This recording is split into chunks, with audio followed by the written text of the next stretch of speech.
A beatdown in Columbus has Michigan primed to march right into the top four of the CFP. The Big Ten East belongs to the Wolverines, but they're not the only ones shaking things up as the regular season ends and sights are now set towards the playoffs.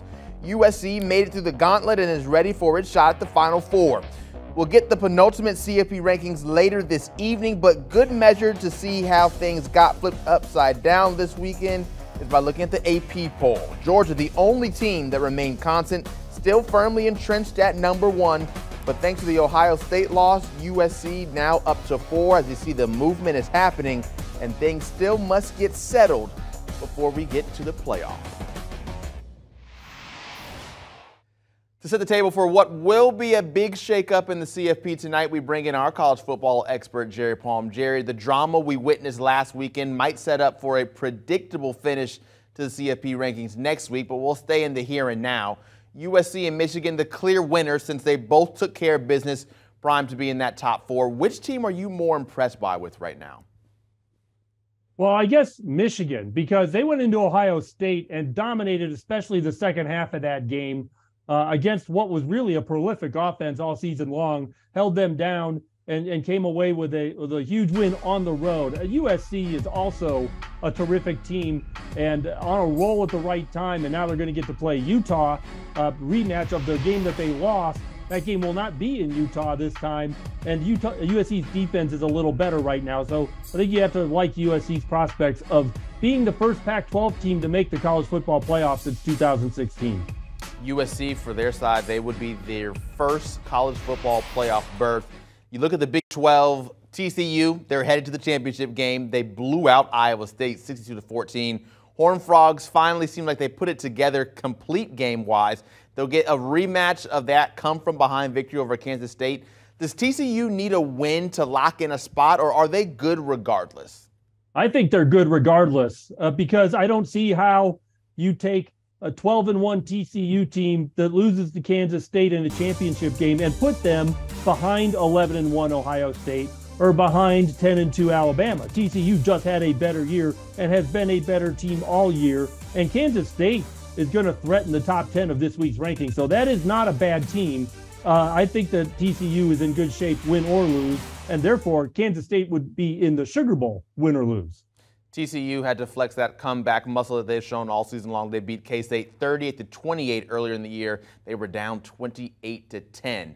Switching it up a little bit, with that win, Notre Dame USC now likely to enter in the top 4. The turnaround for year 1 of Lincoln Riley has been incredible. Going into this rematch with Utah, how different of a team are the Trojans right now than they were back in October?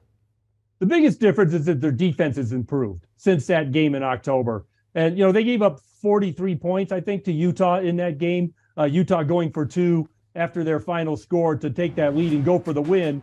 This time, USC's defense is better. It's also a very opportunistic defense. They take the ball away. Their turnover margin is better than anybody in the country. So, USC's defense, even with their giving up yards, sort of a bend and don't break defense, they take the ball away at a terrific rate, and that really helps their offense, which is prolific on its own, but also gets a fair number of short fields thanks to its defense. Yeah, Caleb Williams are now a chance to maybe solidify his chance to win the Heisman. That final was 43-42. Alabama and Ohio State lurking on the outside, trying to sneak their way in. Who do you think should be ranked 5th in the poll and ready for an opportunity to jump ahead if someone should slip up? I think it'll be Ohio State at 11-1 with the dominance of their entire season up till that last game. And the fact that they got a good non-conference win against Notre Dame, which would have been a separator, a difference between them and Michigan if they had traded places. I wouldn't be as confident at Michigan at number 5 because of the lack of a non-conference win like Notre Dame. In fact, a really poor non-conference schedule.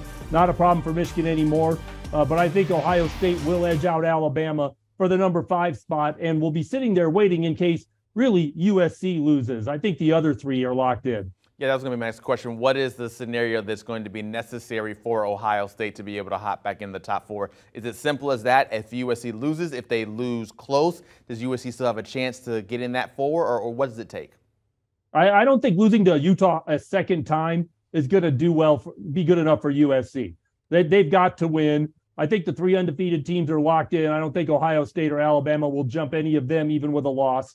But USC is still the vulnerable team. And if USC loses, then whoever is number 5 in the rankings this week will move up and take that 4th spot. I believe that will be Ohio State. Conference championships up for grabs this coming Saturday. Jerry Palm will be here to track it all as we get ready for the college football season to conclude. Thank you, Jerry. For more college football talks, make sure you check out the Cover 3 podcast. Auburn hired breaking news Hugh Freeze. They're talking the transfer portal, recruiting impact, and the 2023 expectations for Auburn now with Freeze at the helm. Like and subscribe wherever you get your audio. Do you want a sports network that delivers everything that matters about the game? The highlights, the picks, the instant analysis, no yelling, no fake debates, no politics. Hit the subscribe button and never miss a moment.